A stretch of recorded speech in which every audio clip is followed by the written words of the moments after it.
After years of people asking for it, the Japanese Type 10 MBT is finally in game. It certainly does a lot to bolster Japan's top tier lineup, but it was controversial even before it was added, and it's even more so now. A decent number of players think it's overpowered, some think it's not powerful enough. I finally got around to playing it, and I think the situation is a bit more complex than that. As always, before I talk about it, I'm gonna play a short kill montage. It's just for entertainment. It's not meant to show how powerful the Type 10 is.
The Type 10 is in a very strange place. It definitely isn't bad, but I don't think it's overpowered either. At the time I'm writing this, my KD in it is a perfect 3.0, which is higher than my average. I wouldn't put too much stock in that though. I haven't played a ton of games in it.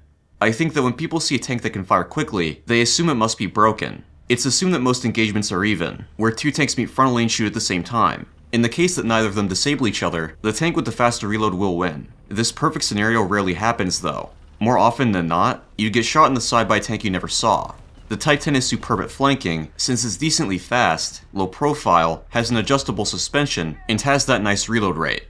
When forced into other situations, it isn't quite so good.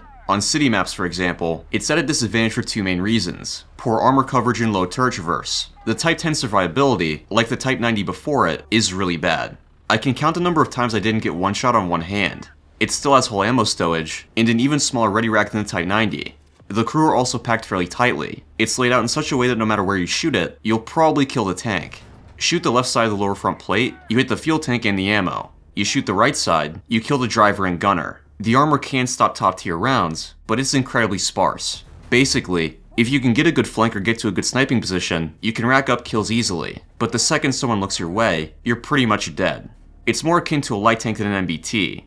As for the people who say it's incorrect, that's true. There's this impression that when it comes to the Type 10, Gaijin has to speculate, because surely it's all classified and no one knows anything about it. But that actually isn't true. One Twitter user has been filing the Japanese equivalent of FOIA requests. If you don't know what a FOIA request is, you're basically emailing a government agency and saying, hey, give me information you have on this subject. That includes classified information, or at least the stuff they think they can share. Anyway, the documents are fairly comprehensive. For example, we know that not only does the Type 10 accelerate far faster than the Type 90, but we also know the armor should be better. The vertical traverse speed should also be higher, which is one of the main things holding the Type 10 back. As it is right now, I think the Type 10 is in a pretty good spot, but there are some things I think should be changed. If they fix the acceleration and turret traverse, it would pretty much be perfect. As for the armor, that fix would likely make it too powerful. The armor should be left as it is, at least until more powerful MBTs are added. Anyway, that's pretty much all there is to it. I hope you guys enjoyed the video, and I'll see you on the next one.